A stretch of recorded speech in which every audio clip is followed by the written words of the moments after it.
তাহলে আমি আসলে এটা এটা অত্যন্ত দুঃখজনক একটা একটা ইনসিডেন্ট, যে আপনি কোনো দেশের জাতীয় পতাকায় মারানো উচিত না পা দিয়ে। এটা এটা এটা কোনোভাবে সমর্থন করা যায় না, আমি এটা সমর্থন করি না।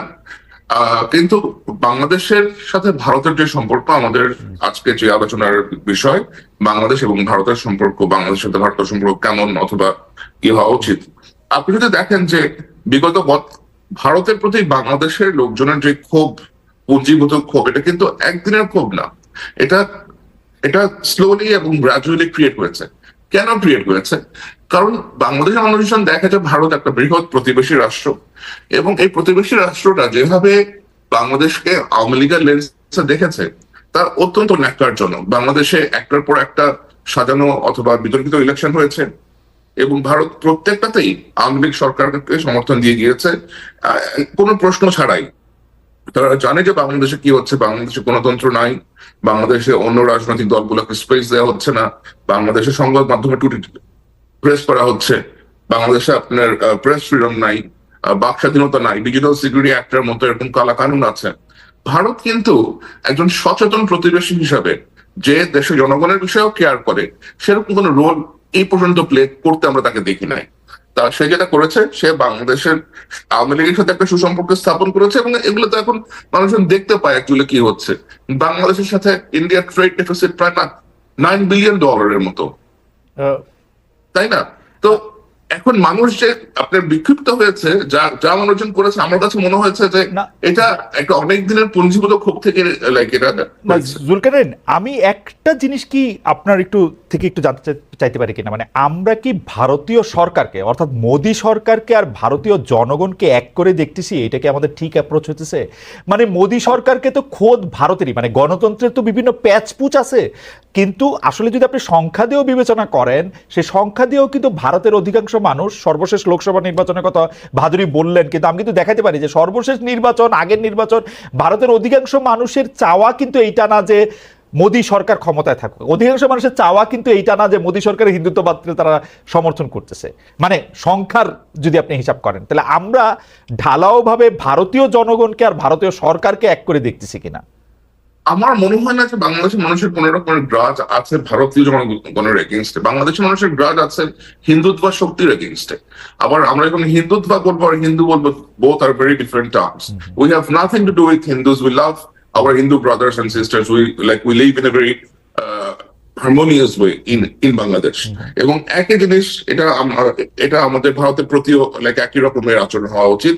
বাট বাংলাদেশে হিন্দুত্বের যে আগ্রাসন, এই আগ্রাসন বাংলাদেশের লোকজন সমর্থন করে না, এটা ভারতে অনেকে সমর্থন করে না। মোদীজির যে সাপোর্ট আছে আপনার ভারতে, তার এখন বোধহয় রেটিং 63 to 64% মতো হবে, কিন্তু এটা আস্তে আস্তে কমতেছে। He had a rating like, তার কখনো 78% রেটিং ছিল, লাইক হুইচ উই নো।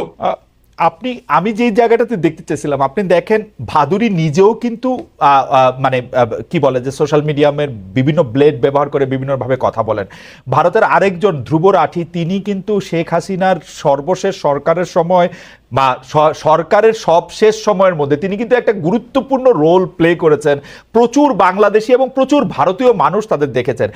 আমরা যদি ভারতীয় লোকজন বলতে মোদির লোকজন বা এটা বুঝাই, তাহলে এটা একটু সরলীকরণ করা হয় কিনা, সেইটা আমি একটু। আজকে আমার সাথে, আপনার সাথে আসার কিছুক্ষণ আগে আমার সাথে আকাশ ব্যানার্জির কথা হয়েছে, দেশভক্তের। আমি তাকে প্রায় 45 মিনিটের মতো লাইক উই হ্যাড এক্সচেঞ্জ, এবং আমি তাকে বোঝালাম যে বাংলাদেশের লোকজনের আসলে ভারত সরকারের যে অ্যাপ্রোচ অ্যাজ এ হোল, যেমন বাংলাদেশে এত গুম হলো, এত খুন হলো, আমরা কখনো দেখি নাই যে ভারত সরকারের ভারতীয় এম্বাসির পক্ষ থেকে কখনো একটা রিজয়েন্ডার ইস্যু করা হয়েছে, অথবা কখনো একটা চিঠি ইস্যু করা হয়েছে যে you take care of this, আপনার সিকিউরিটি ফোর্সেস কে লাগাম ধরেন, give space to your opposition political parties. এরকম কিন্তু আমরা কখনো কিছু দেখি নাই। ভারত সরকার কখন প্রতিবাদটা জানালো যখন ইসকন গিয়ে লাইক ইসকনের এই আপনার চিন্ময়ের উপরে যখন হলো, যে চিন্ময়কে অ্যারেস্ট করা হলো। এই যে ধরেন আপনার এই ধরনের অ্যাপ্রোচ গুলা, যে একটা বৃহৎ জনগোষ্ঠী নিষ্পেষিত হচ্ছে, আক্রান্ত হচ্ছে, তাদের বিষয়ে ভারতের যে সরকারের approach is very different. They do not care. But যখনই ইসকনের একজন ব্যক্তি, একজন পুরোহিত, তাকে অ্যারেস্ট করা হলো, দেন দে ওয়েন্ট অন ফায়ার। এই যে ডিফারেন্স, এটাই তো আসলে বলা যায় যে ভারত সরকারের বাংলাদেশের সাধারণ জনগণের প্রতি অ্যাপ্রোচটা কি। ওকে, আমি দুইটা বিষয় শুধু আপনার দৃষ্টি আকর্ষণ করতে চাই। প্রথম কথা হচ্ছে যে চিন্ময় কৃষ্ণকে আসলে ইসকনের লোক বলে করা, কারণ ইসকন নিজেই যখন তাকে ওর লোক বলতেছে না, বলা হইতেছে যে জুলাই মাসে সেটা বাদ হয়ে গেছে, সেইটা আসলে বেশি সামনে আসা দরকার।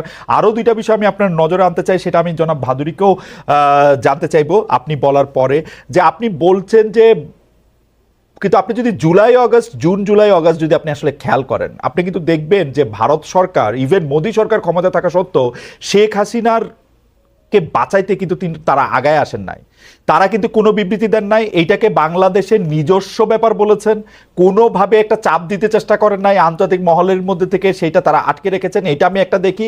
দুই, আমি দেখি শেখ হাসিনা কিন্তু কার্যত ভারতে গৃহবন্দী।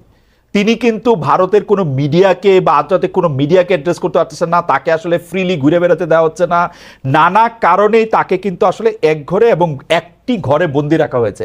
এইটাকে আমরা ভাবতে পারি কিনা যে এই সরকারের সাথে আসলে ভারত এক ধরনের এই সরকারের সাথেই চলতে চায়, এরকম আমরা মনে করতে পারি কিনা? সায়ের, এটা আপনি বলার পরে আমি একটু ভাদুরীকে জানাতে চাই। আমি আপনাকে একটু রেসপন্সটা দেই। আমি আপনার সেকেন্ড কোশ্চেনের রেসপন্স দেই। শেখ হাসিনা ভারতের গৃহবন্দী অবস্থায় আছেন বলে আমি মনে করি না। উনি পার্কে ঘুরে বেড়াচ্ছেন, উনি বাসায় আছেন, ওনার সিকিউরিটি আছে, সবকিছুই আছে, এবং উনি ভারতে বসে থেকে ওনার দলের লোকজনকে নির্দেশ দিচ্ছেন যে বাংলাদেশে যারা তোমার ঘরে আগুন দিচ্ছে 10 জনের ঘরে গিয়ে আগুন দাও, 10 জনের মাথা বাড়ি দাও।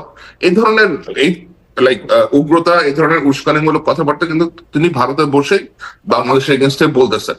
এই সেম কাজটা যদি বাংলাদেশে বসে ভারতীয় কোনো এরকম বহিষ্কার করা হয়েছে অথবা পালিয়ে গেছেন কোনো নেতা বলতো, তাহলে ভারতের অ্যাপ্রোচটা কি হতো? বাংলাদেশ তো কোনো রিজয়েন্ডারও তাদেরকে পাঠায় নাই যে তোমার দেশে বসে আমার দেশের সাবেক প্রধানমন্ত্রী বলতেছে। একটা করে কথা শুনি, আসলেই কি শেখ হাসিনা পার্কে ঘুরে বেড়াচ্ছেন, এরকম কোন ছবি বা এরকম কোন শেখ হাসিনা পার্কে ঘুরে বেড়াচ্ছেন এরকম রিপোর্ট এসেছে ইন্টারন্যাশনাল দু একটা পত্রিকাতে, এরকম এসেছে। খুব সম্ভবত, আমি ঠিক শিওর না, বাট আমি এই রিপোর্টটা আপনার কাছে কি মনে হয় শেখ হাসিনার মতো একজন, যাকে আসলে অনেক বেশি ফটোগ্রাফড একজন মানুষ, তাকে মানে তার পক্ষে পার্কে ঘুরে বেড়ানো সম্ভব? ভারতেরও কোনো মিডিয়া, আন্তর্জাতিক কোনো মিডিয়া তার ছবি তোলে নাই।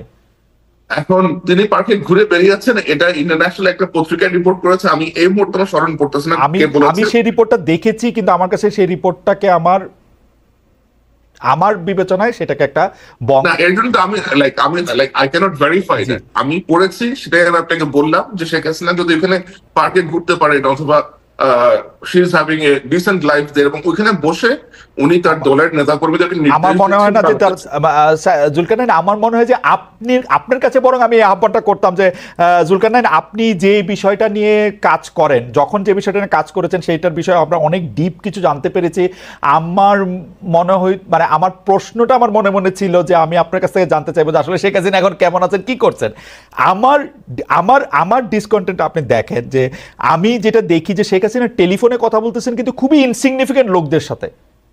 তার মানে তার টেলিফোনটা আটকানো হয় নাই, কিন্তু তিনি কিন্তু টেলিফোনে ভারতে অবস্থানরত কোনো নেতার সাথে কথা বলতে সাহস করতেছে না, এই কারণ সেই নেতা কর্মীরও ঝামেলা হইতে পারে ডিউ টু ভারত গভর্নমেন্ট তাকে বলছে তুমি এগুলি করতে পারবে না।